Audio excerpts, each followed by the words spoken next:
this road, which is in the heart of Jerusalem. It is literally 300 yards away from the King David Hotel, the famous Jerusalem hotel, where the Prime Minister Gordon Brown was staying with his entourage, not last night, but the 2 nights before. So it's right in the middle of Jerusalem, and the scene here near that hotel in front of me is this bulldozer that's been pulled over to the side, and there's oil underneath it.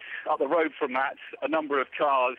One has been turned over. I can see at least one car turned over, although the reports we are getting that 2 cars were tipped over by the front end of this bulldozer. In one of those cars was an infant who, according to the Israeli media reports we're getting, mercifully escaped with only light injuries.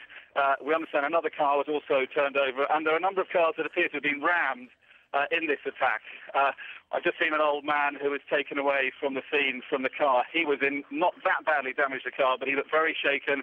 He was being treated with oxygen respirators, presumably for shock. He looked very overwhelmed by what he'd been through, and he was being taken up the road by ambulance crews.